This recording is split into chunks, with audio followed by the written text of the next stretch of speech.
जी अस्सलाम वालेकुम। जो हमारे पास सवाल है वो हमारे पास है, this solid shaft is made of material that has been allowable shear stress of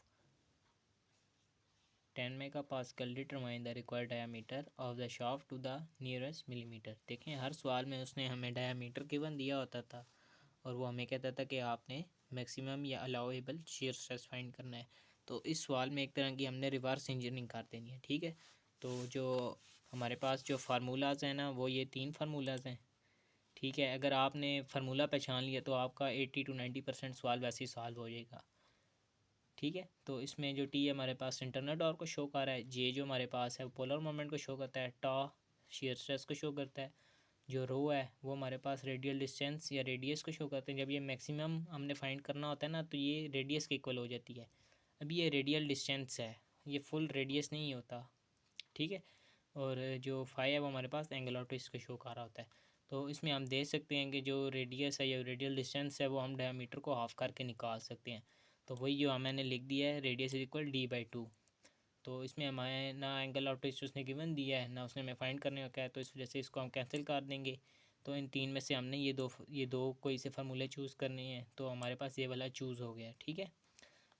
तो जो जो जे होता है वो हमारे पास होता है π/2 r⁴। नौ आर जो हमने यहाँ इक्वल रखा हुआ है वो d/2 के इक्वल रखा हुआ है।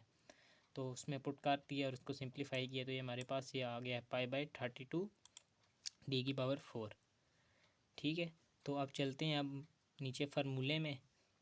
तो उसमें टाउ लॉ उसने हमें गिवन दे दिया है। अब आपने इंटरनल टॉर्क ढूंढनी है कि वो किस पॉइंट में मैक्सिमम आ रही है। तो चलते हैं अपने इंटरनल टॉर्क डायग्राम की तरफ। अच्छा, डायग्राम बनाने का जो तरीका है ना, वो आप देख लें कि सबसे पहले हमने एक एक्सिस रख दिया है, ठीक है। उसके ऊपर पॉजिटिव है और डाउनवर्ड नेगेटिव है। तो चलते हैं डायग्राम की तरफ। तो देखें पॉइंट ई पे, यहाँ जो हमने रूल लेके चल रहे हैं ना, वो जो होता है क्लॉकवाइज पॉजिटिव होता है और एंटी क्लॉकवाइज नहीं, क्लॉकवाइज नेगेटिव होता है और एंटी क्लॉकवाइज पॉजिटिव होता है, ठीक है। तो फर्स्ट पॉइंट ई पॉइंट पे जो है हमारे पास क्लॉकवाइज है तो नेगेटिव है, तो ये डाउनवर्ड चला गया। स्केलिंग आपने अपने मुताबिक करनी है, हम यहाँ अपने मुताबिक स्केलिंग करके चल रहे हैं, ठीक है। और इसी तरह 16 newton metre at point D, it is positive, then -70 + 60 is equal -10। तो ग्राफ यहाँ आ गया। किसी भी दो पॉइंट्स के दरमियान ये ग्राफ कांस्टेंट रहता है, ठीक है।